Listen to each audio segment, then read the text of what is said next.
हरियाणा विधानसभा चुनाव में बीजेपी ने ऐतिहासिक जीत दर्ज की है। लोकसभा चुनाव में जहां बीजेपी अपने दम पर बहुमत तक हासिल नहीं कर पाई थी, उसके लिए ये चुनाव बेहद अहम था। हरियाणा के रिजल्ट ने सबको चौंकाया। एंटी इनकम्बेंसी जैसे कोई चीज नजर नहीं आई और अब कांग्रेस हार पचा नहीं पा रही है। दरअसल सियासी पिच पर बीजेपी की असली तैयारी की शुरुआत तो 1 साल पहले हो चुकी थी। हरियाणा चुनाव को लेकर बीजेपी ने करीब 1 साल पहले से ही रणनीति बनाना शुरू कर दी थी। इसी कड़ी में बीजेपी ने 7 ऐसे फैसले लिए जिन्होंने विधानसभा चुनाव में बीजेपी की राह आसान कर दी। आखिरी मौके पर सीएम बदलना बीजेपी के लिए बहुत फायदा हुआ। इस कड़ी में बीजेपी ने सबसे पहले हरियाणा का चेहरा बदलने का फैसला किया।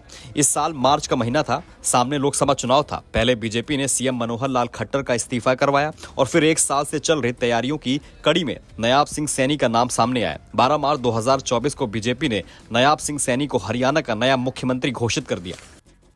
जातीय समीकरण के हिसाब से सैनी फिट हुए। नायाब सिंह सैनी की छवि बिल्कुल साफ सुथरी है। बीजेपी को लगा कि अगर सैनी पर दांव लगाया जाता है तो हरियाणा में अलग से 3 से 4% वोट को अपने पक्ष में किया जा सकता है, क्योंकि नायाब सिंह सैनी ओबीसी समुदाय से आते हैं जबकि मनोहर लाल खट्टर पंजाबी हैं। ऐसे में हरियाणा में ओबीसी समुदाय को सैनी के जरिए साधना आसान हो गया। दलित वोटर्स के लिए खास रणनीति बनाई गई।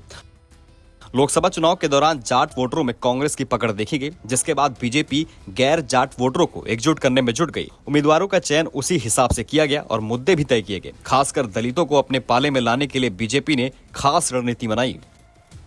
कुमारी सैलजा की नाराजगी को बीजेपी ने भुनाया। दलित वोटर को अपने पाले में लाने के लिए बीजेपी के हर मन से कुमारी सैलजा का जिक्र होने लगा। दलित वोटरों में यह संदेश गया कि कांग्रेस में जाट नेताओं का दबदबा है। हुड्डा की रणनीति की वजह से ही कांग्रेस में कुमारी सैलजा को सही सम्मान नहीं मिल पा रहा था, जिससे चुनाव से ठीक पहले दलित वोटर्स कांग्रेस से छिटक गए। हालांकि लगातार कांग्रेस ये दिखाने की कोशिश करती रही कि पार्टी में सब कुछ ठीक है, लेकिन जब जब कुमारी सैलजा सामने आई, उनके मन में छुपी हुई नाराजगी साफ देखी गई। किसान जवान से जुड़े बड़े ऐलान किए गए। चुनाव के बीच बीजेपी ने किसानों को 24 फसलों पर एमएसपी पर खरीदारी की गारंटी दी। हरियाणा के अग्निवीरों को पक्की नौकरी और पेंशन देने का वादा तक कर दिया गया, यानी एक साथ किसान और जवानों को अपने पाले में कर लिया गया। कांग्रेस ने चुनावी घोषणा पत्र में हरियाणा की हर महिला को 2000 रुपए देने का जिक्र किया था। बीजेपी ने इसके जवाब में एकदम आगे बढ़कर 2100 रुपए देने की घोषणा कर दी। फिर जनता को लगा कि केंद्र में बीजेपी सरकार है, दोनों के वादे एक जैसे हैं, तो फिर बीजेपी को ही क्यों ना मौका दिया जाए। नमस्कार, मैं हूं मानक गुप्ता।